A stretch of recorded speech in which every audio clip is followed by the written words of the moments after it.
ঘটনাটি বুধবারের, গতকালকে শুক্রবার এটা ব্যাপকভাবে প্রচারিত হয়েছে। 2 দিন আগের ঘটনা কেন গতকালকে প্রচার হলো, এর পিছনে কারা জড়িত সেটাকেও খুঁজে দেখতে হবে। আপনাদের মাধ্যমে আমরা আইন প্রয়োগকারী সংস্থার কাছে, দেশের জনগণের কাছে এই প্রশ্নটি রাখছি এবং এটার যথাযথ ব্যবস্থা গ্রহণের জন্য আমরা দাবি জানাচ্ছি।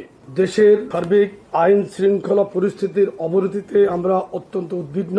আপনারা জানেন, রাজধানীর চকবাজার থানার ব্যবসায়ী ও যুবদল কর্মী মোহাম্মদ সোহাগকে প্রকাশ্য দিবালোকে অত্যন্ত নৃশংস কায়দায় নির্মমভাবে পাথর মেরে হত্যা করা হয়েছে।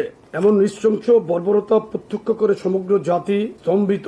আমরা এই নৃশংসতার তীব্র নিন্দা, প্রতিবাদ ও ধিক্কার জানাচ্ছি। সভ্যতার এই যুগে এমন আদিম বর্বরতা আমরা কোনোভাবেই মেনে নিতে পারি না।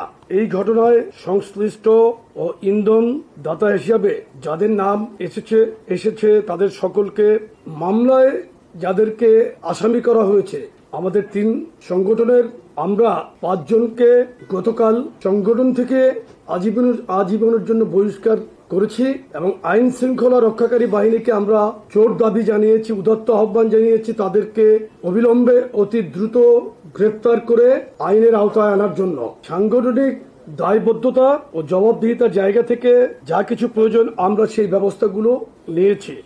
কিন্তু এই ঘটনায় যারা সরাসরি সংশ্লিষ্ট হিসাবে ভিডিও ফুটেজ ও সিসিটিভি ক্যামেরার ফুটেজে যাদের দেখা গেছে, আশ্চর্যজনকভাবে তাদেরকে মামলার প্রধান আসামি করা হয়নি। যারা প্রাণঘাতী আঘাতগুলো করেছে তারা অদ্যাবধি গ্রেপ্তারও হয় নাই। এর কারণ আমাদের বোধগম্য নয়। গণমাধ্যমে মামলার এজাহারে উল্লেখিত বাদীর মেয়ে বলেছেন, মামলার এজাহারে খুনের সাথে সরাসরি সম্পৃক্ত 3 জন খুনিকে পুলিশ কৌশলে বাদ দিয়ে নিরপরাধ 3 জনকে আসামি করেছে। ঘটনার 60 ঘন্টার বেশি সময় পেরিয়ে গেলেও খুনিদের খুনের প্রমাণাদি হাতে থাকা সত্ত্বেও অদ্যাবধি কেন মূল আসামিদের গ্রেপ্তার করা গেল না, এটা একটা বিরাট প্রশ্ন ও রহস্য। এবং আপনাদের মাধ্যমে আমরাও জানতে চাই, কারা কেন এই 3 জন আসামিকে বাদ দিয়ে নতুন করে অন্য 3 জনকে আসামি করলো, এটা আমরা জানতে চাই। কারা করলো, কেন করলো, এটা জানতে চাই।